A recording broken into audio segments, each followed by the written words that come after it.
5장 1절부터 9절입니다. 출애굽기 5장 1절부터 9절 제가 봉독하겠습니다.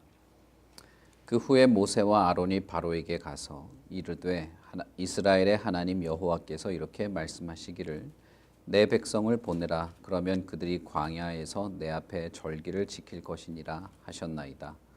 바로가 이르되 여호와가 누구이기에 내가 그의 목소리를 듣고 이스라엘을 보내겠느냐. 나는 여호와를 알지 못하니 이스라엘을 보내지 아니하리라.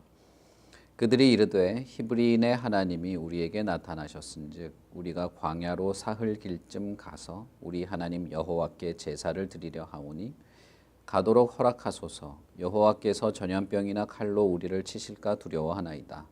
애굽 왕이 그들에게 이르되 모세와 아론아 너희가 어찌하여 백성의 노역을 쉬게 하려느냐. 가서 너희의 노역이나 하라.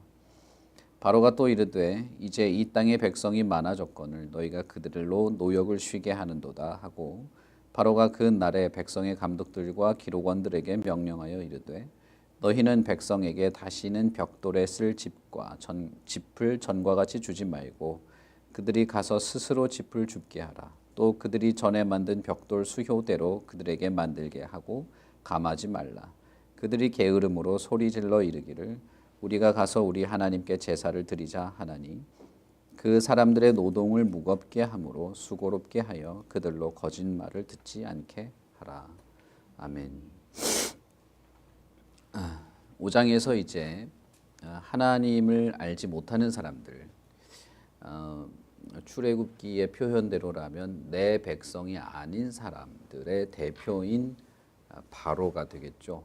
그 바로의 반응에 대해서 이제 기록이 되게 됩니다. 그런데 우리가 알듯이 이스라엘 백성들과 장로가 모세의 메시지를 듣고 하나님으로부터 전달된 메시지를 듣고 또 하나님이 일으키시는 기적을 보고 하나님에 대해서 받아들입니다. 그리고 모세에 대해서도 받아들이고 하나님을 경배하는 일을 했습니다만은 그러나 이 마음이 흔들리지 않았느냐 하면 그렇지 않습니다. 이스라엘은 끊임없이 흔들리고 하나님 앞에서 이렇게 마음이 돌아서는 그런 모습을 보여주게 됩니다. 그러나 우리가 출애굽기를 통해서 계속적으로 보게 되는 것은 그런 이스라엘을 향해서도 하나님은 약속을 지키신다는 것입니다. 그래서 바로의 태도는 하나님을 알지 못하는 자들의 전형적인 태도죠. 내가 하나님을 알지 못한다. 하나님이 누군지 모르는데 내가 왜 하나님을 고려해야 되느냐라는 것인데 사실상 우리가 출애굽기뿐 아니라 이후에 있는 사사기나 여호수아기를 보면 하나님을 알지 못하는 자들의 어떤 그런 민족이든 어떤 국가든 그들이 가지고 있는 하나님에 대한 대항하는 마음은 항상 한결같죠. 일관됩니다.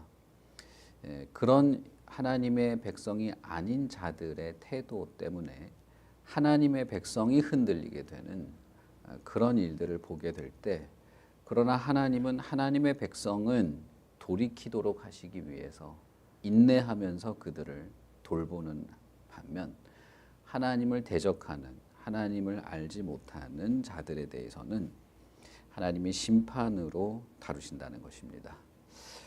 그래서 여기에 이제 바로의 태도가 이어지게 되는데 모세와 아론이 바로에게 나가게 됩니다.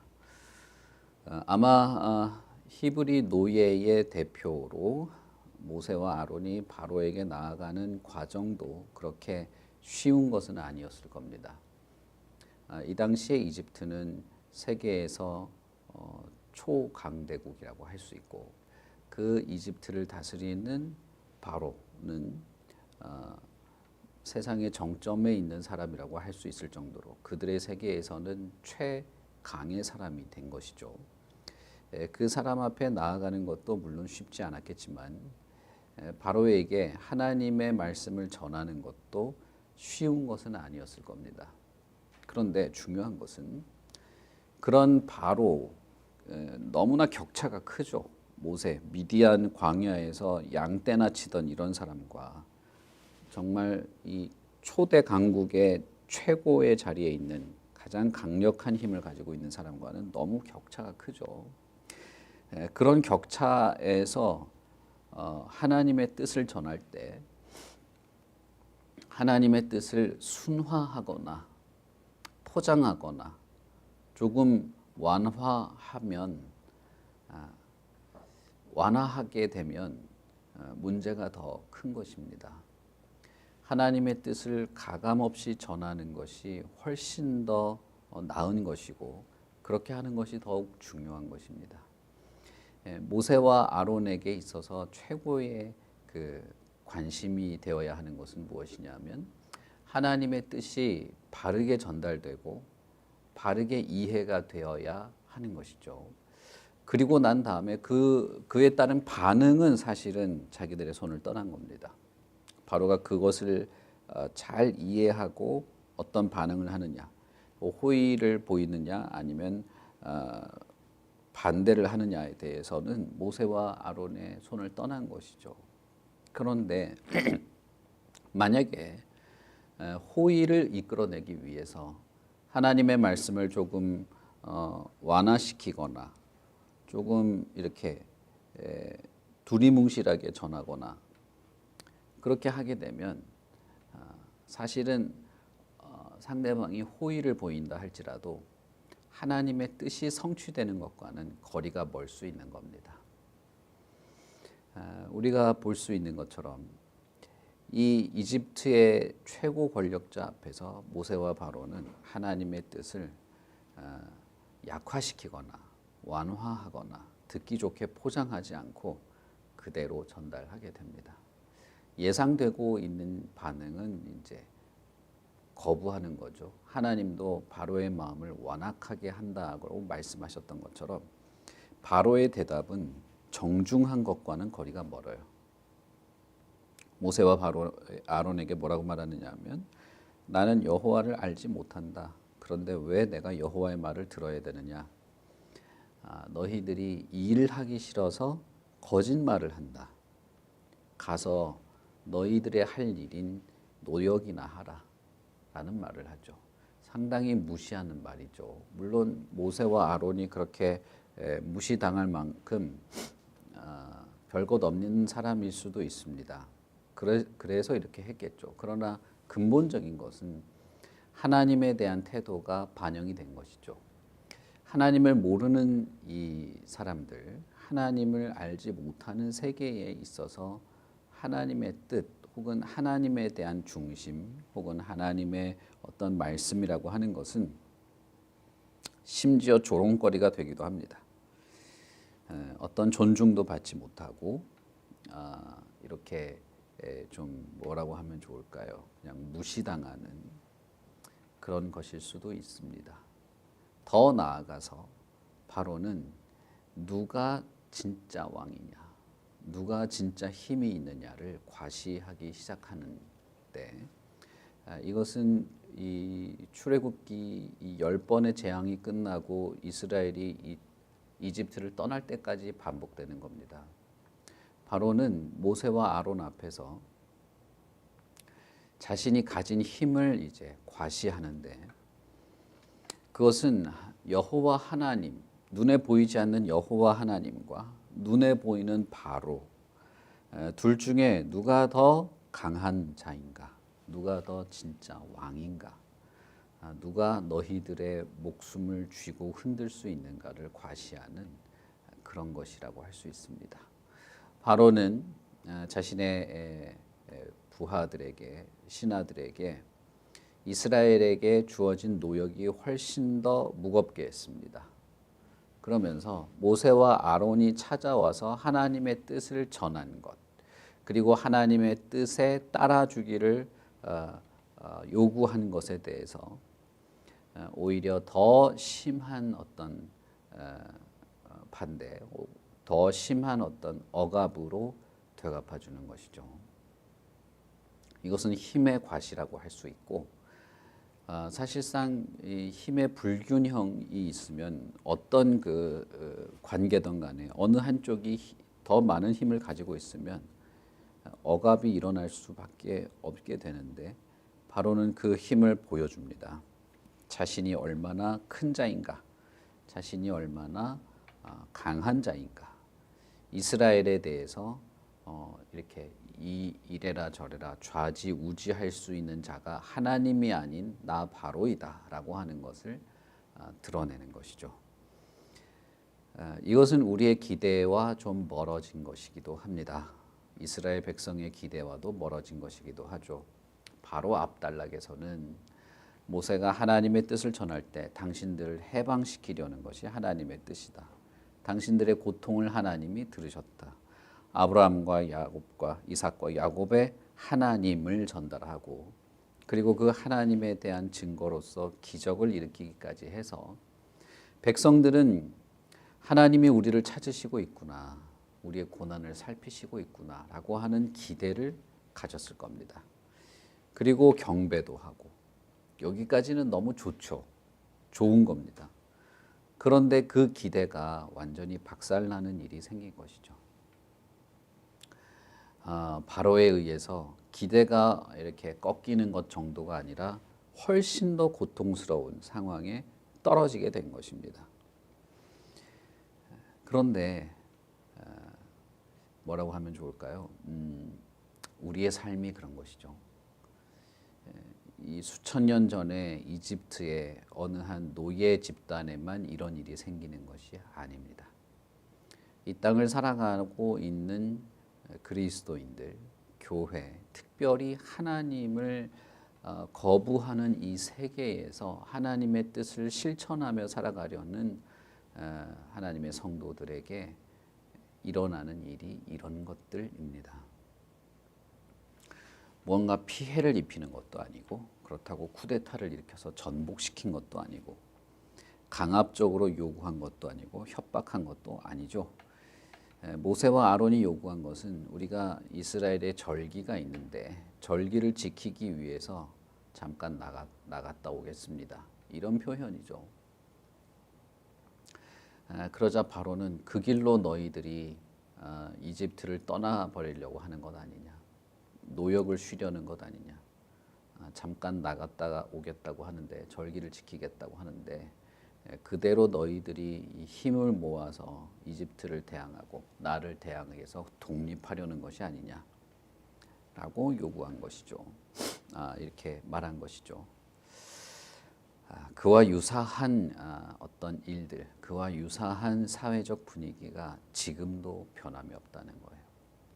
지금도 하나님의 말씀을 가감없이 전하면 하나님의 말씀을 이렇게 포장하거나 약간 허용적으로 받아들이게 하기 위해서 좀 이렇게 완화시키거나 그렇게 하는 것이 아닌 정말 하나님의 말씀을 선명하게 드러내고 그 하나님의 말씀에 우리가 선명하게 살려고 할 때에 우리가 살아가는 이 사회에서는 오히려 더 혹독한 환경이 벌어지게 되는 일들이 있다는 것입니다. 우리가 몇 년 동안 코로나의 어려움을 겪었었죠. 그때마다 뉴스에서 집 밖에 나오지 말고 모이지 말고 뭐 하지 말고 할 때마다 예로 든 게 다 거의 다 교회였죠.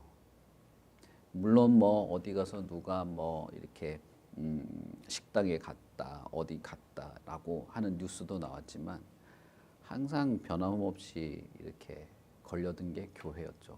그래서 질서를 안 지키고 법을 어기고 다른 사람들을 무시하고 공중보건을 무시하는 사람들의 어떤 대표격으로 교회. 나중에는 이게 뭐 개인 보호 차원이다 이래가지고 이름도 가리고 다 가리고 뭐 이랬는데 교회는 간판까지 그냥 뉴스에 나와가지고 어딘지 다 알도록 할 정도로 심지어는 예배 드리는 장면까지 카메라로 찍어가지고 예배까지 동영상을 내보이는 그런 일들도 있었죠. 물론 우리가 공중보건을 지키는 일은 중요한 것이긴 합니다. 그런데 우리 교회에도 공무원과 경찰이 찾아와서 예배를 드리지 못하도록 하는 일들이 있었죠. 그때의 이 사회 분위기 혹은 교회에 대한 요구는 교회가 공중보건을 잘 지키거나 혹은 법을 잘 지키지 않는 단체라는 것이 이미 기본에 깔려 있었죠. 예배를 드리더라도 위생에 철저하지 않을 것이다. 혹은 예배 드리는 것 자체가 보건상 취약한 행위다. 그런 것들이죠. 그러나 그것은 사실은 사소한 일입니다. 그것은 어떻게 보면 교회가 당면한 여러 문제들 중에 큰 문제가 아닐 수도 있습니다. 더 큰 문제, 근본적인 문제는 하나님의 뜻을 따라 하나님의 어떤 말씀과 그 목적을 따라 살아가려고 하는 것들에 대해서 막는 정도가 아니라 그렇게 하는 교회와 성도들에게 훨씬 더 혹독한 불이익을 입히는 그런 사회가 우리가 살고 있는 사회이기도 하다는 것입니다. 그런 사회 속에서 우리가 끝까지 하나님에 대한 마음이 흔들리지 않을 수 있느냐? 우리가 하나님을 섬기고 하나님의 뜻을 따라 살아가는 일에 있어서 우리가 하나님만을 의지하고 하나님을 신뢰할 수 있는 것이 변함이 없는가라고 하는 것이 훨씬 더 중요한 문제가 되는 것입니다. 제가 어릴 때만 해도 매주 교회 가는데 이 한 주 정도는 빠져도 되지 않냐 이런 정도였어요. 근데 요즘에는 네가 정신이 있냐 없냐 다 일요일 날 나와서 일하는데 너는 뭔데 교회 간다고 그러냐 이런 식이 되는 거죠. 제가 예전에도 말씀드렸다시피 이제는 하나님의 말씀과 뜻을 따르겠습니다 라고 말하는 것 자체 혹은 하나님의 뜻을 따라서 살아가려고 하는 모든 수고와 노력들에 대해서 전반적으로 불이익을 겪게 되는 시대가 점점 더 가시적으로 더 분명하게 보이게 될 수도 있습니다.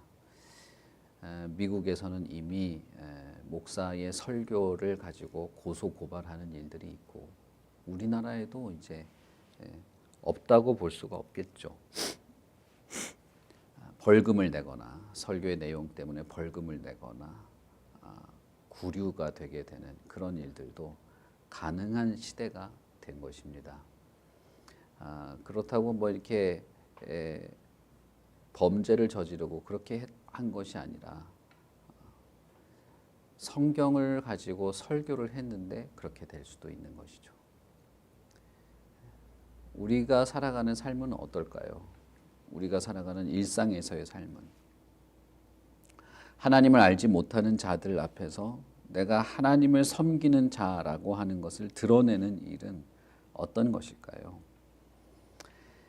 혹은 하나님을 미워하는 이 세계 앞에서 내가 하나님께 충성하는 자라는 것을 드러내는 일은 어떤 의미를 가지겠습니까? 저는 언젠가 이런 말을 하는 사람과 대화를 한 적이 있습니다. 굳이 내가 하나님을 섬기는 걸 드러낼 필요가 있냐?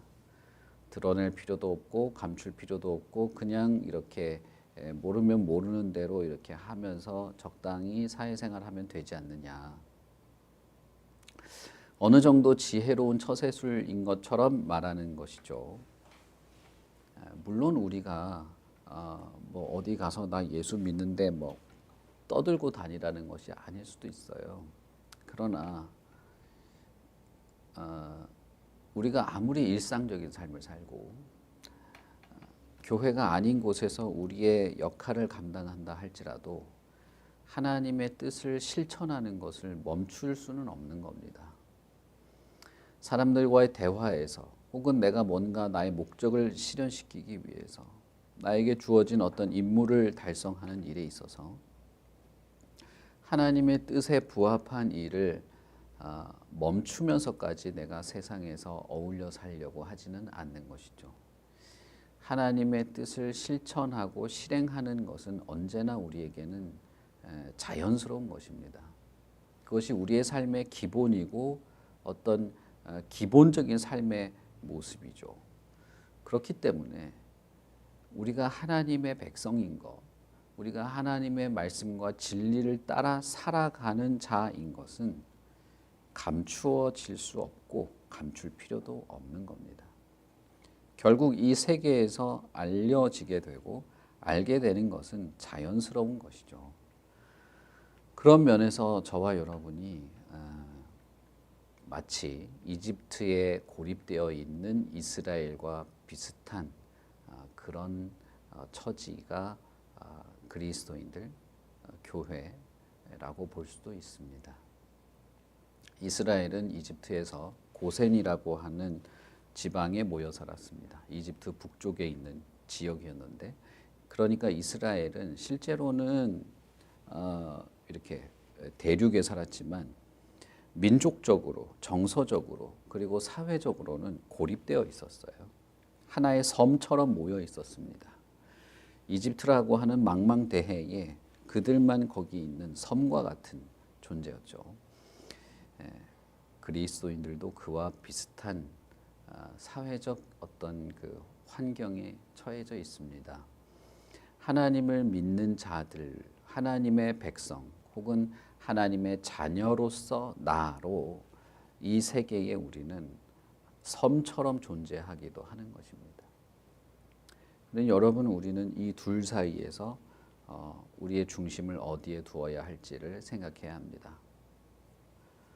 하나님의 말씀과 메시지를 듣고 하나님께서 우리를 살피신다고 하는 것을 믿고 하나님께 경배하는 자로서 흔들림이 없이 있어야 할지, 아니면 하나님을 섬기려고 하는 그 모든 것 때문에 고통받는 것 앞에서 우리가 이 세계에 그냥 섞여 들어가서 적당히 살아갈지, 우리의 정체성과 중심은 어디에 있을지를 생각해 보아야 합니다. 우리가 이제 전체를 다 읽진 않았습니다만은 5장의 마지막 결론은 결국은 이스라엘이 모세와 아론을 길거리에서 붙잡고 그 두 사람을 비난하는 것으로 5장이 끝납니다. 그러니까 너무나 이 장면이 반대가 된 거예요. 4장의 마지막 단락은 이스라엘 백성이 하나님을 경배하더라로 끝나지만 5장의 마지막 단락은 너희들이 하나님 말씀 따른다고 하는 바람에 우리가 이 모양이 됐다라는 걸로 끝나요. 그래서 4장과 5장은 완전히 이 대상도 다르고 반응도 다르고 완전히 달라요. 중요한 것은 그러면 나는 어떤 사람이냐라는 거죠. 우리는 어떠해야 할까? 하나님을 경배하는 것까진 좋았지만 결국 우리는 이 세계에서 살아야 됩니다. 바로와 부딪히면서 살아가야 되죠. 바로의 영향력에 일정한 영향을 받으면서 살아갈 수밖에 없는 사람으로 우리의 삶이 설정이 되어 있습니다.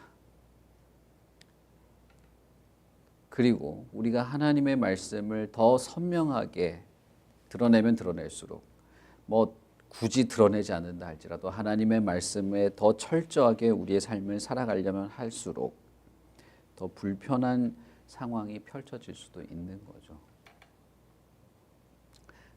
그것을 우리가 모르는 게 아니고 이미 알고 있는데 우리의 중심은 어디에 있어야 할까라는 것입니다. 결국 하나님은 이 모든 과정을 예비해 두셨습니다. 하나님은 이스라엘이 결국 이 모든 과정을 통과하기를 기대하십니다.